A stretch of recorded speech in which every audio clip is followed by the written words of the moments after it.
Television খুললে দেখবেন টক শোতে আমি তো দেখছি টক শোতে হতে মাসে দেখা যায় 40-45 হাজার টাকা অনারিয়াম পাওয়া যায়। ছাত্র থাকাকালীন সময় টিউশনি করেও 40-45 হাজার টাকা ইনকাম করতাম। অন্যান্য প্রার্থীদের ক্ষেত্রে এগুলো যদি সঠিকভাবে যাচাই বাছাই করা হয় তাহলে অনেকেরই তথ্যে গরমিল পাওয়া যাবে।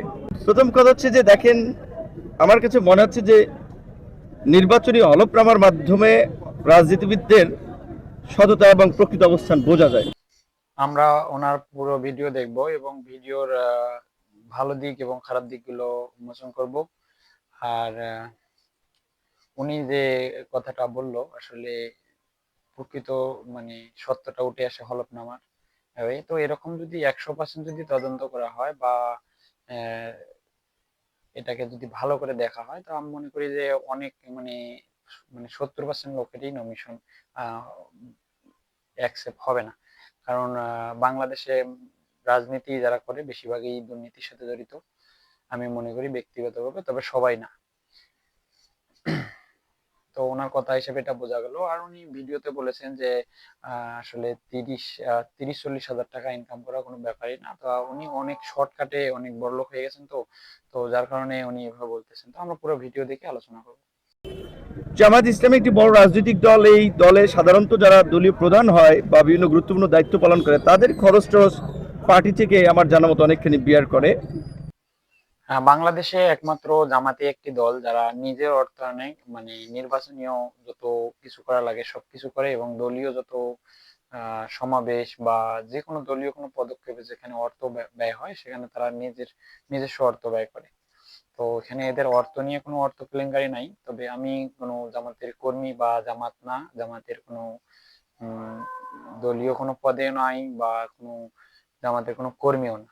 সো আমার কাছে মনে হয় যেটা আমার মতো হাজারো মানুষ এমনটাই জানে এবং ভাবে। তো আমি মনে করি যে এভাবে যদি সঠিকভাবে চেক করা হয় তাহলে কিন্তু জামাত ছাড়া বাকি বেশিরভাগ লোকেরই, লোক বলতে বেশিরভাগ দলেরই কিন্তু আহ, মানে যারা নমিশন দাখিল করছে এদের টিকবে না। তবে আমি অন্যান্য প্রার্থীদের ক্ষেত্রে আমার যেটা মনে হচ্ছে যে এইগুলো যদি সঠিকভাবে যাচাই বাছাই করা হয় তাহলে অনেকেরই তথ্যে গরমিল পাওয়া যাবে। আমি যেটা আমার যেটুকু আছে সেটুকু সত্য। আমি ঢাকা বিশ্ববিদ্যালয় ইংরেজি বিভাগে পড়াশোনা করেছি। ছাত্র থাকাকালীন সময় টিউশনি করেও 40-45 হাজার টাকা ইনকাম করতাম। আমার 18 সালে আপনার পড়াশোনা শেষ হয়েছে, কার্যত 19 সালে। তো কাজে এরপর থেকে তো 19 থেকে আজকে 25 পর্যন্ত আমার একটা কর্ম আছে। আমি যেটা আমার আয়কর রিটার্নে উল্লেখ করেছি, আমি এই অগস্টের পর আপনারা দেখছেন টেলিভিশন খুললে দেখবেন টক শোতে আমি তো দেখছি টক শোতে হতে মাসে দেখা যায় 40-45 হাজার টাকা অনারিয়াম পাওয়া যায়। তারপরে আমার তো ছোটোখাটো বিজনেসের সাথে একটা ইনভলভমেন্ট আছে। আমি আমার আয়কর রিটার্নে দেখেছি যে দুটো কোম্পানি, একটা ডেভেলপার কোম্পানি, একটা কনসালটেন্সি ফার্মের সাথে ইনভলভ আছে। আমার নিজস্ব একটা এগ্রিকালচার বেস ব্যবসা প্রতিষ্ঠান আছে, সেখান থেকে আমার বার্ষিক আয় 20 লাখ টাকা। প্রকৃত অর্থে এই 20-30 লাখ টাকা যদি একজন ব্যক্তির আয় না থাকে তাহলে তো তার নির্বাচন করতে আসা উচিত না। নির্বাচন তো আপনি মানুষের কাছ থেকে পয়সাপাতি নিয়ে করবেন আর মানুষ দেবে, এই টাকা দিয়ে বাংলাদেশের প্রেক্ষাপটে নির্বাচন হয় না। উনি ওনার আয়ের উৎস বললেন আর উনি এমন ভাবে বললেন যে 30-40 হাজার টাকা এটা ইনকাম করা কোনো ব্যাপার না, বার্ষিক এত টাকা ইনকাম করা ব্যাপার না। তারপরে এটা কোনো শ্রমজীবী মানুষ, রিক্সা চালক এরাও এরকম টাকা আয় করে বা এত টাকার মালিক হয় এমনটা না। আসলে সবাই কি এভাবে এত টাকার মালিক হয়? হতে পারলে কি সবাই মানে সারা জীবন এভাবে ঢাকা খাটে বা পরিশ্রম করে? আসলে সবার জন্য সবকিছু ইজি ইজি নয়। সো রাজনীতি হলো একটা ব্যবসা যেটা খুব শর্ট সময়ে খুব উপরে ওঠা যায়। উনি যেভাবে বললো উনি উনি কি রাজনীতি করার আগে কি ওনার এত টাকা ছিল বা এত টাকা উনি করতে পারছেন, এত বিজনেস ওনার ছিল বা এত বিজনেস করে এত টাকা ইনকাম করতে পারছেন? পারেনি। সো এখন ওনার কাছে সবকিছু ইজি, কারণ টাকা তো আহ, এদিক ওদিক থেকে আসবে রাজনীতি করলে। আর রাজনীতি হলে এমন একটা ব্যবসা এটা শর্টকাটে একবারে উপরে ওঠা যায়। তো ওনার কাছে এটা খুব একটা সাধারণ একটা ব্যাপার, তো আমাদের কাছে এটা খুব সাধারণ না। তো উনি রাজনীতিতে আসার আগে উনি কেমন ছিলেন বা কিরকম কিরকম কাহিনী হয়েছে এটা তো আমরা জানি। তো বর্তমানে ওদের দলের মধ্যেই কিন্তু এখন অনেকটা দ্বন্দ্ব চলে, যেটা বাহিরে হয়তো আসে না। তো আমরা পরবর্তী ভিডিও শুনে আবার আলোচনায় ফিরে আসি। আর যারা যদি নির্বাচন কমিশন একটা বিধান আছে যে আপনার ধরেন 30 লাখ টাকা 35 লাখ টাকা খরচ করে, কিন্তু আমি চ্যালেঞ্জ করে বলতে পারি বাংলাদেশের কোনো প্রার্থী এই নির্ধারিত খরচের মধ্যে থেকে নির্বাচন পরিচালনা করতে পারে না, এটি সম্ভব নয়। হ্যাঁ, এই ব্যাপারটা একবারেই সঠিক, কারণ দেখা যায় যখন সম্ভাব্য প্রাপ্তি থাকে তখনই কিন্তু অনেক টাকা ব্যয় করে ফেলে, 15-20 লাখ টাকা এটা ওটা ব্যয় করে ফেলে, এটা আসলে বলার মতো। তারপরে যখন ইলেকশনের সময় এটা তো ব্যয়বহুল, এটা আসলে বলার মতো কিছুই নাই, কারণ এটা কেউ হিসাব করে বলতে পারবে না, অনেক টাকা হয়ে যায়। এটা আমাদের বাংলাদেশ, আর এটা হবে, এটা হবেই। এখান থেকে আমরা বাংলাদেশিরা যে ফিরে আসতে পারবো এমনটা আমি মনে করি না। বাংলাদেশে এরকমটা চলে। আমরা মনে করেন ওরা আমাদের টাকা খাওয়ায়, আমরা ওদের টাকা খাই, খাওয়ার পরে ফির আবার ওরা যখন আমাদের জন্য বাজেট আসে ওখান থেকে ওরা ওই টাকাগুলো মারি দেয়। এটার দোষ তো ওদের সাথে সাথে আমাদেরও হওয়া উচিত, কারণ ওরা খিলে আমরা খাই, পরবর্তীতে ওরা ওই টাকাটা ওইখান থেকে ওয়াসুল করে নেয়। এটাই হলো বাস্তবতা। তো এই কথাটা অবশ্যই 100% সঠিক আমি মনে করি। তো আমরা পরবর্তী আমরা যেটা বারবার বলে আসছি যে বাংলাদেশের রাজনীতিতে আমরা একটা পরিবর্তন চাই, কালো টাকা পেশি শক্তি আধিপত্য বিস্তারের আমরা পরিবর্তন চাই, কিন্তু নির্বাচন কমিশনের এই সমস্ত বিষয়গুলো গতানুগতিক থেকে গেছে, এখানে পরিবর্তন আনা দরকার। এই 20-25 লাখ টাকা এটা জাতীয় নির্বাচন, আমি না, আমি কয় টাকা করবো আমি জানি না, কারণ আমার তো টাকা নাই, আমার যদি শুভাকাঙ্ক্ষীরা আমার জন্য খরচ করে সেটা ঠিক আছে। পাশাপাশি একটা জিনিস খেয়াল করবেন, উনি কিন্তু ফুল ভিডিওটার মধ্যেই বলেছেন এক জায়গায় যে উনি বলেছেন যে 20-30 লাখ টাকা মাসে যাদের মানে বার্ষিক ইনকাম হয় না, বা যাদের কাছে টাকা নাই এরকম কিছু, তারা আসলে ইলেকশন করার কোনো মানেই হয় না।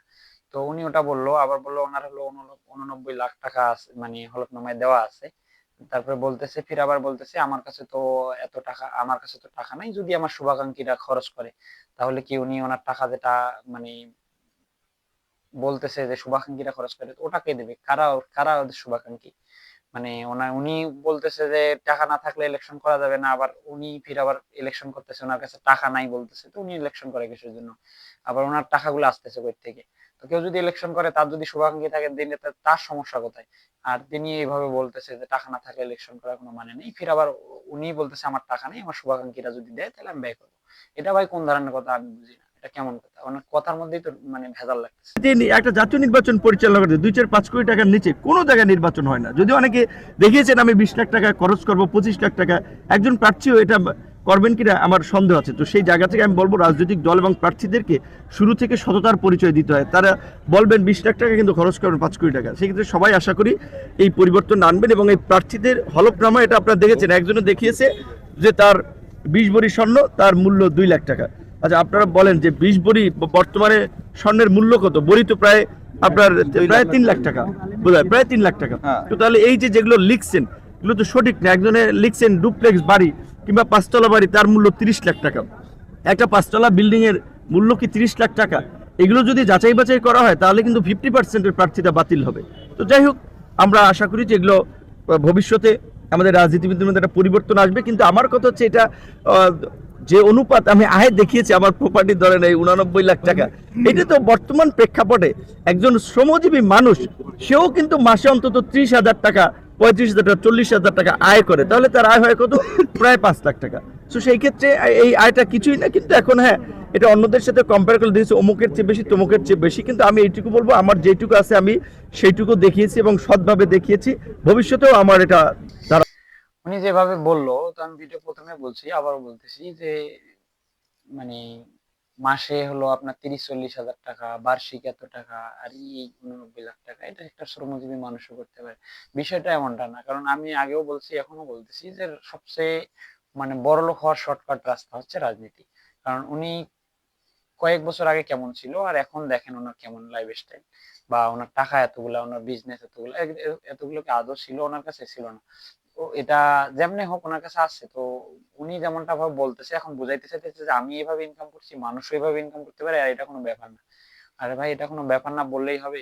কখনোই সম্ভব না। তো সবার জন্য এটা ইজি না। আর সবচেয়ে বড় কথা, আমি কোনো রাজনৈতিক দলের কোনো সদস্য নই, আর আমি কোনো দলের পক্ষপাতিত্ব করছি না, প্রমোট করছি না। আমি ব্যক্তিগতভাবে ভিডিও করছি, আমার কাছে ভালো মনে হয়েছে আমি ভিডিও করছি। তো ভিডিও যদি সবার কাছে ভালো লাগে অবশ্যই লাইক করবেন, শেয়ার করবেন, সাবস্ক্রাইব করবেন। আর এই ভিডিওটা একান্তই আমার ব্যক্তিগত, কোনো দল বা দলের বিরুদ্ধে নয়। আমরা আশা করব এই ইলেকশন সুষ্ঠু এবং সুন্দর হবে, এবং সুন্দর পরিবেশে হবে। খুনাখুনি, রক্তাক্ত, মারামারি, দুর্নীতি সবকিছুর ঊর্ধ্বে যাবে। এইসব আমরা যেন না দেখি। সুন্দরভাবে ইলেকশন হয়। তো এই পর্যন্তই আমার ভিডিও এখানেই শেষ। সবাই ভালো থাকবেন, ধন্যবাদ।